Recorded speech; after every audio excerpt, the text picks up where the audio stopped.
Worried about energy prices, the economic cost of renewables, and whether it's all a scam? Well, there is a scam, but maybe not the one you're expecting. Yes, Donald Trump says it's a scam, warning that if you don't get away from the green scam, your country's going to fail. When you look at energy prices rising, even as we're told renewables are now the cheapest form of energy, it's natural to wonder, if they claim energy is so cheap, why are prices going up? Either the claim or the price rises, one of them must be a scam. And what does it mean your country's going to fail? The consumers or energy and fossil fuel companies? Because, as this video shows, there are pathways, as proven by Rooftop Solar, that already slash consumer costs. Yet such pathways are being constrained, ignored, or actively discouraged. Which raises the question, is net zero being used as justification to raise energy prices, even when renewables could make energy cheaper? And if so, is the real scam actually the protecting of powerful industries from their real threat of falling prices? If you want a full deep dive with more detail, calculations and references, a longer version of this video is also available on this channel, linked below. If solar is now the lowest cost energy source in history, why aren't our electricity bills going down? Let's find out.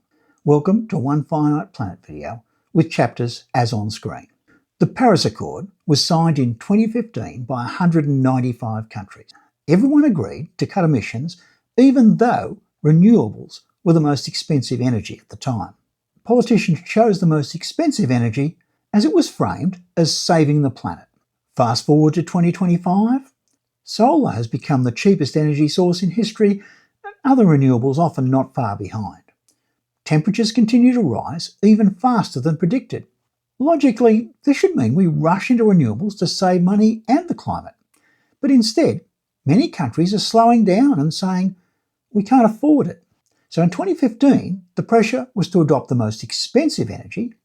In 2025, the pressure is once again to adopt the most expensive energy, even though it's now a different kind.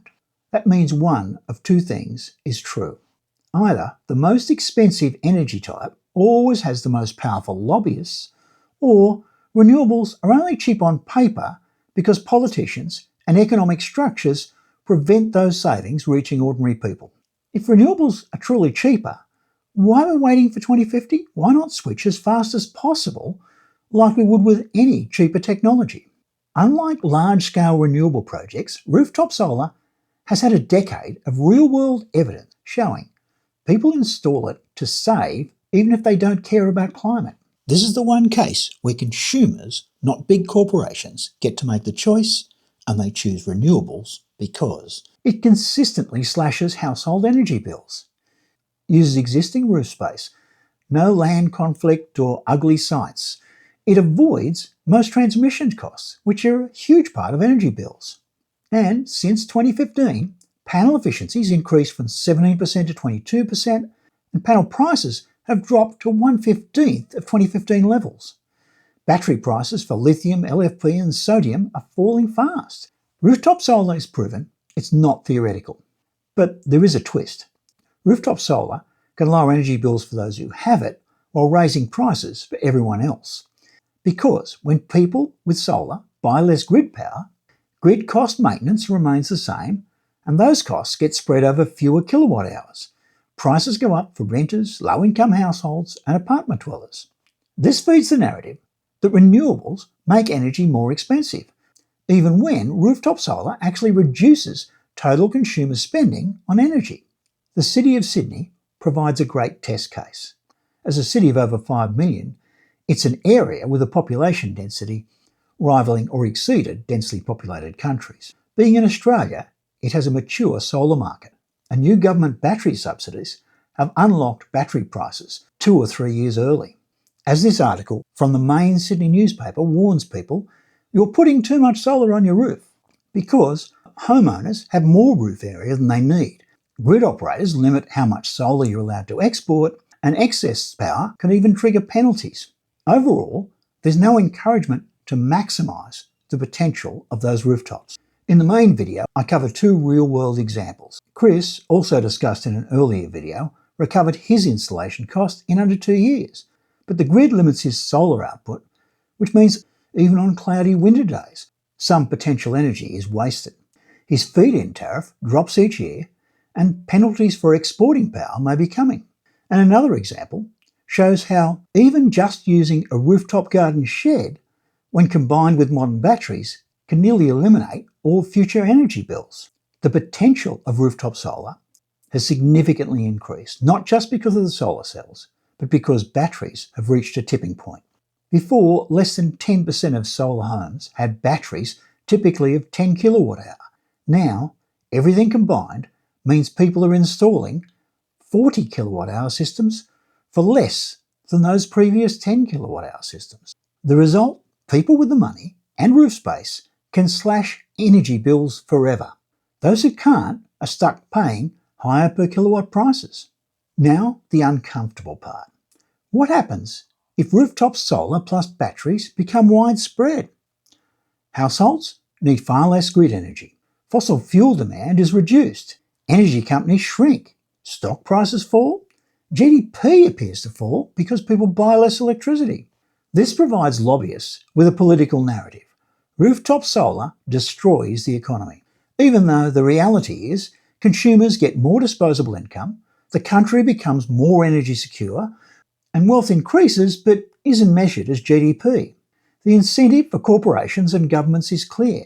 They benefit more from expensive energy. Cheap energy can be seen to reduce GDP, corporate revenue, and stock prices. Expensive energy boosts them.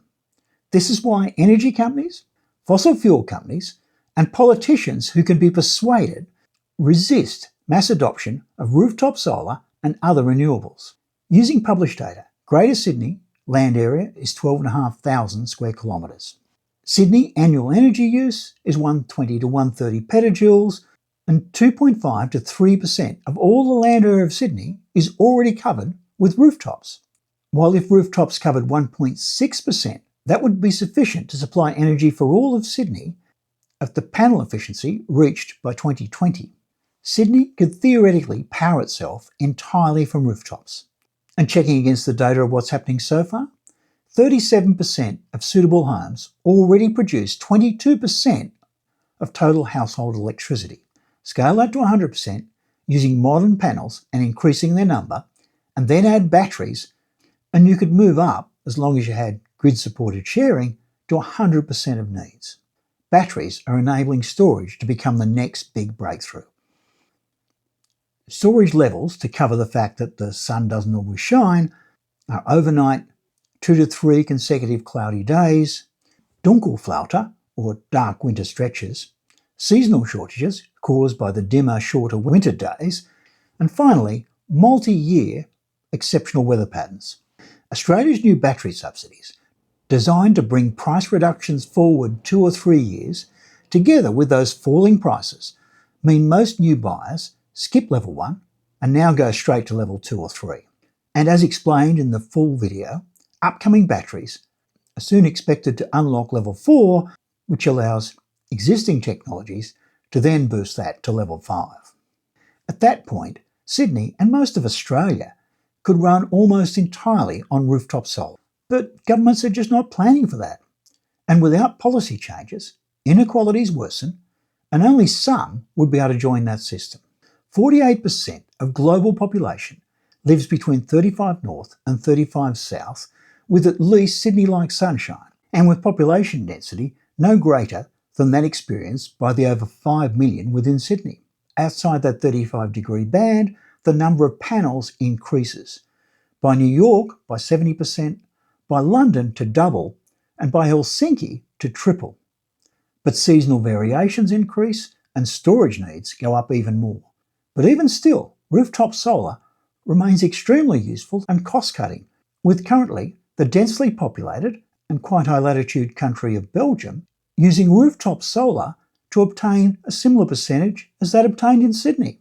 Rooftop solar, with today's technology, could already reach over 70% of household electricity and plan on reaching 100%. Globally, rooftop solar could transform energy costs for a significant portion of the planet.